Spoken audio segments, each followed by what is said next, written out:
Hello everyone, good afternoon. This is me, G. Gillian of Traders Empire. Kamusta po kayo? Ako okay lang po ako dito, medyo malamig. 8 degree, malamig po sa amin. Well, gusto ko lang po sabihin sa inyo, first and foremost, is maraming salamat sa pagtangkilik at sa pagtitiwala niyo po sa akin. Sa suportang binibigay niyo at wala kayong sawa na lagi kayong nandyan. Thank you so much. Maraming pong salamat. Kilala ko po kayo lahat. Lahat ng nagme-message sa akin, laging naka-like, nagpa-follow, nakasupport, sumasagot sa mga comment. Alam ko po lahat yan. Babad ako sa Facebook eh. Gusto ko po ipakita sa inyo ito. The Traders Empire logo. Ito po yung mga art ng mga kasamahan natin sa Empire. Maraming salamat. Tingnan niyo po. Look, they are very creative. Yung iba rito gawa ni Jowdy, Trisha, JN, Lorenzo, Yula Lopez. I'm waiting for that video that you sent. Si Drew. Tingnan niyo po si Drew. Dami yan nagawa. And how about this one? This cute little picture here. Let's open. Oops. Yan. Ang wawafu. Tignan niyo po yung kanilang mga smile. Di ba? Gagawa po nila. Traders Empire Dubai, their first meetup. Sana po sa susunod ng mga meetup niya pa is mag-upload po kayo sa ating Empire album. Kahit po dun sa ibang chapter, ibang lugar, mag-meet up po kayo, pag-usapan niyo po yung mga stocks. Kayo-kayo po yung magsuportahan, yung mga kaipitan, kung ano yung mga next play. Let's support each other and let's help grow each other. Matuto pa po tayo ng mabuti at marami, madagdagan yung mga learnings natin. Kasi po hindi po natin kayang mag-isa. Mas maganda po yung mga may umaalalay sa atin. At may nakakausap po tayo about stock market. Baka mamaya, tulala na tayo dyan sa isang tabi dahil namumula yung port natin sa mga kapulahan. Red Sea ng Pasay. Kaka-cut loss, kaka-bakat strategy. Well, today, gusto ko lang pong mag-short lecture. Kaya ako pinilit kong matutuhan tong OBS na to. Kasi gusto ko pong mag-lecture. Hindi lang, yung iba po kasi tamad magbasa, sorry. Pero, sana po basahin niyo po yung vlogs ko. Kasi, para po sa inyo to, hindi po para sa akin. Sinulat ko po ito especially para po sa mga newbie. Magkaroon po sila ng guide kung ano ang stock market. Although kulang pa po siya, hindi ako gano'n nakakasulat ngayon. Pero meron po akong sinusulat as of now na hindi ko pa po siya napopost. Simulan niyo po siya sa stochastic, isa-isa, support and resistance, yung mga yan. Sigurado po ako may matututunan po kayo sa akin kahit papaano. Hindi po masasayang yung time yung magbasa. So, focus po tayo sa basic. Support and resistance. So, ano nga ba yung support and resistance? Nababasa niyo po ba minsan sa comment is, saan na po yung support natin? Saan na po yung resistance natin? Buy na po ba? Pwede pa po bang humabol? All in po ako. Naku, mga delikadong tanong ito. Huwag po ganon. Although yung iba walang chart, kaya hindi nila alam siguro yung support at resistance ng stock. But yung iba talaga pong hindi nila alam, clueless sila kung ano ba talaga yung support at resistance. Well, to tell you frankly, this is the basic and it's a must na kailangan alam nyo po kung ano yung support at resistance ng stocks nyo. Why? Walang malalim na why, na dahilan. Simply because it's a basic and it's a must. So that yung pagbili nyo po is merong basis at hindi lang kayo basta bumibili kung saan-saan. Well, this is a pure blah blah without a chart, so hindi po natin pag-usapan yung supply and demand. Pakibasa na lang po itong vlog ko. Gusto ko lang po ipakita or elaborate kung paano po pinaplat sa isang chart ang support at resistance. Okay, let's go. Here, Investagrams.com. My favorite charting site, very friendly, friendly user. Wala po akong masabi sa mga tao sa likod ng Instagrams. Magagaling sila. Talagang ginagawa nila yung lahat para mapadali sa atin. Although hindi po ako ngayon naka-sign in, kasi po pag naka-sign in ka, nakalagay na dyan yung automatic support and resistance, i-click mo lang siya. Papakita ko po kasi sa inyo kung paano mag-plot. So, gawin natin siyang full screen. Alitin natin. Alisin ko yung mga line na ginawa ko kanina. Actually, to tell you honestly, higit na sa 10 tong take 10 tong nagagawa ko. Kasi, mali. Sana ito na yung matapos ko na to. Gusto ko makagawa ng video talaga. So, this stock, index stock, alin ang support, alin ang resistance, paano ilalagay yung line. So, dito po makikita sa mga nagtatanong kung saan daw po makikita yung mga RSI or MA, moving average. Nandito po sa tabi ng timbangan na yan, yung icon na yan, nandiyan po ang lahat ng ating indicators. So, pag kinlik mo siya, nandiyan po lahat ng ating indicators. Makikita mo dyan, Ichimoku, stochastic. Yan. So, nasa naman po yung pag maguguhit tayo ng trend lines or arrows. So, nandito naman po siya.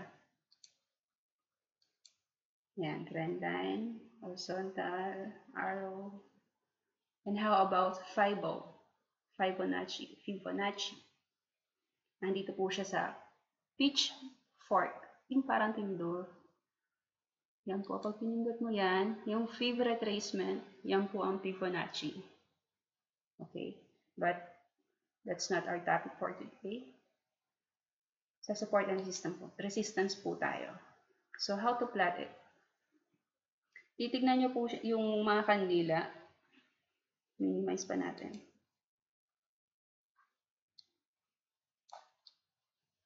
No. Oops, mali. Wait. Okay. So, nasaan ang ating support?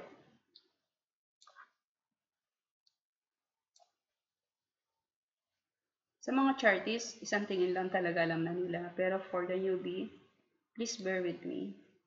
Sandali lang po ito. Ito po ang ating support dito. Yan pong lows na yan.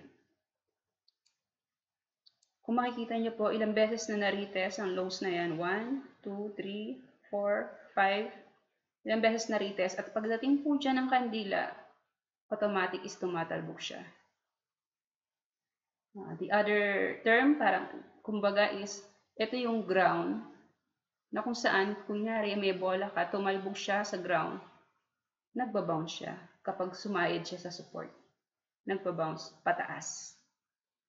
Ayan po, pagbagsak dyan ng kandila, na tumataas. Bagsak, tumataas. Why? Kasi po sa support, nandyan po yung ating tinatawag na supply. Nandiyan po yung mga buyers, nandiyan po yung mga sumasalo sa stock. Because they believe na kapag bumili po sila dyan sa support lines, near the support, kapag bumili ka, nandiyan yung tatalbog po yung kandila, yung stocks mo, yung presyo ng stocks mo. Nandun yung pwede kang maka-chupit or pwede kang makakuha ng gain dahil alam bumibili ka na sa ilalim. Sabi nga, salo sa baba. Hindi po ba? So, nasa naman po yung ating resistance. Ito yung dating resistance. Yung recent high. So, dito lang po natin siya i-draw. Pero ito na yung pinaka bagong resistance ng SMPH. Yan na talaga yan. So, alisin na kaya natin to. Para hindi po sa inyo magulo. Kasi nandito na tayo sa bago. So, kapag talbog dito, sa ilalim sa ground, kumbaga may bola ka, tumalbog sa ground, pataas, nauuntog siya sa ceiling, sa resistance, I'm sorry. Nauuntog siya. Why? Because sa resistance, nandiyan po yung mga seller. Nandiyan po yung mga nagpa-profit taking naman. At kapag newbie ka, wala kang alam, ikaw na newbie, sige ang bili mo. Hindi mo alam, ikaw yung sumasalo sa mga nagpa-profit taking. Well, good luck. Kaya dapat importante, it's a must na alam mo talaga yung support at resistance ng stock. Para alam mo kung saan kang lugar bibili. Hindi ka lang basta bumibili sa hype ng iba or sa analysis ng iba. Ikaw mismo alam mo. Dahil kapag alam mo yung support at resistance, panalo ka na. Nakakaangat ka, nakakaangat ka na, meron ka ng alam. Diba? Kaysa kumpara mo sa iba na hindi alam kung saan ang support at resistance at basta-basta na lang bumibili sa takbo ng ticker sa pag-angat ng presyo. Well, tignan mo. Pagdating sa resistance, near the resistance, the rule is sell near the resistance. Profit taking time. Kung long term ka, hold. Hintayin mo uli yung support mo, bili ka uli. Yung mga investors, long term, yan, dyan sila nakabang sa mga support lines. Dyan sila bumibili. At hindi sila bumibili sa taas. Huwag po tayong humahabol lagi sa taas. Lalo na namumula ang pasing, maraming false breakout. Hindi mo alam selling na pala. Hindi selling. Selling labuyo. Joke. And currently, nandito po tayo ngayon sa lugar na to. Kung saan nasa resistance level na naman si SMPH. Well, ito na po yung bago nating resistance. Kasi yan yung po yung pinaka-high niya, di ba? Recent high niya talaga. So, kapag nauntog yan, etong si investors or etong si position trader na gustong mag-chupit sa isang stock na hindi basura, pero SMPH, it's a long term. Maganda po itong long term. Nag-aabang lang sila sa support. So, ganun po siya. Yan po ang support and resistance. Salo sa baba, bato sa taas. Buy near the support, sell near the resistance. Yan lang yung rules po doon. How about sa trading? Okay. Lagay po natin yung now. Although ako po is naka-long po rito kasi mababa yung aking average. I use MA9 for this. Meron akong message, hindi ko pa nasagot kasi ang lalim na dun sa aking inbox sa tab. Hindi ko na ma-retrieve, hindi ko na makuha. May nagtanong, sabi niya, bakit daw 9? Kalimutan ko yung pangalan. Yung isang friend ko sabi niya, bakit ba 9? Eh kasi January na yung birthday ko. Joke. Basta MA9 confluence po yan ng ano kasi is ng Ichimoku 926. So, isa lang po yung ginamit ko, which is the 9. Siguro lucky number ko na rin kasi birthday ko is January 9. Tumugma naman siya with RSI, but let's not talk about that much. Focus tayo sa support and resistance. Saka na po natin pag-usapan yon kasi marami pong kwento yun. Alam niyo naman po, yun po yung aking medyo specialty, paborito, MA9 at RSI. But let's topic this. Usin natin to. Ito yung resistance niya. Recent high. And this is the support. Recent low. Well, kung napansin niyo po kanina, nag-post ako. Sorry kung hyper mode on ako. Minsan ganun talaga ako. Sorry po. Pero hindi po kayo hinahype. Nakita ko kasi lang na nasa support line na talaga siya. At pag nasa support line po, huwag natin pag-usapan yung iba, yung mga divergence or anything. Support and resistance lang po tayo. Kapag nandun po siya sa support, talagang nandun po yung mga tagasalo. Nandun po talaga yung buying. Nandun yung time mo para makabili ka sa mababang presyo. So, sana sa next week is malagpasan niya yung resistance na yan, which is 350. Let's see. Hinihintay ko dito yung annual report at yung chismis analysis nila na FOO. Wala pa rin disclosure, kaya chismis lang yon.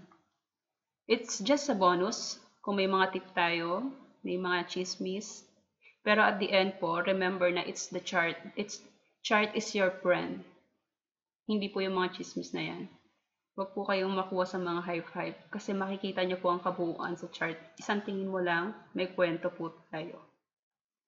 Trust me. So, yan po. Ganyan lang mag-plot ng support and resistance. Next support, Pakita ko pa ba? Yan ang na-support niya. Next low. Susunod na low. Kung anong po ba yung sumunod na mababa, di po ba yan? Ganun lang kasimple. Ano yung recent yung nakaraan po lang niya na high. Yan lang, di ba? Yan yung pinaka-high niya. Tapos sumunod dito. Kaya may mga sumasalo kanina. Ganun lang po kasimple. Ang support at resistance, walang kahirap-hirap. So, wag po kayo matakot sa chart. Because, ito po yung way kung paano po tayo kikita sa market. Kung gusto po natin mag-stock market, mag-aral po tayo. Hindi po tayo pwedeng umasa na lang sa sinasabi ng iba. Although talagang maraming friendly, talagang kapag nagtanong ka, sumasagot talaga sila. Pero syempre, huwag natin silang abusuhin. Kailangan mag-aral po tayo. Kasi kung, lalo na po sa mga OFW, huwag po natin sayangin yung pera natin na pagpapatalo sa stock. Kasi pinaghihirapan po natin yan. Kahit sino po. Kapag naipit ka or nag-cut ka, masakit yan. Lalo na kung malalalim. Sabi ko nga dun sa GC nung nakaraan, sorry po pala dun sa nangyari dun kasi naghang po ako sa YouNow, kaya bumalik po ako sa FB. Hindi kinaya ng signal ko. Kaya nag-FB po ako. Sabi ko nga sa isang comment dun, kung ginagawa mo yung pag-i-stock market dahil sa pamilya mo para umunlad ka, ba't hindi mo pa seryosohin? Ba't hindi mo pa bigyan ng dedication? Diba?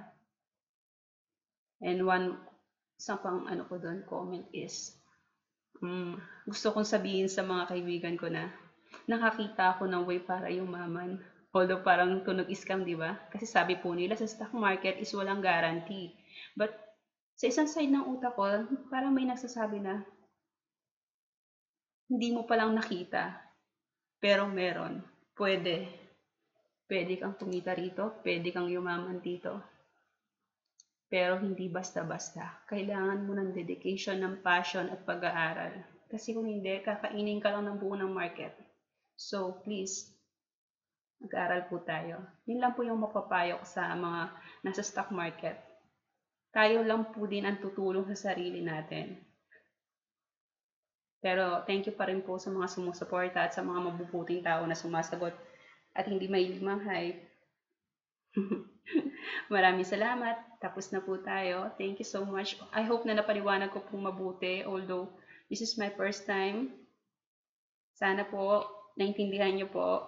Thank you so much. Maraming po salamat. God bless. Good night po dyan sa Pilipinas. Or kapag napanood niyo po ito bukas, good morning. Pasensya na po kayo sa boses ko dahil malamig po rito. Medyo nanginginig ako sa lamig pa. Thank you. Bye-bye. Maraming salamat po. Long live the Empire. Thank you. Mwah! Paka-paka. Daspidanya.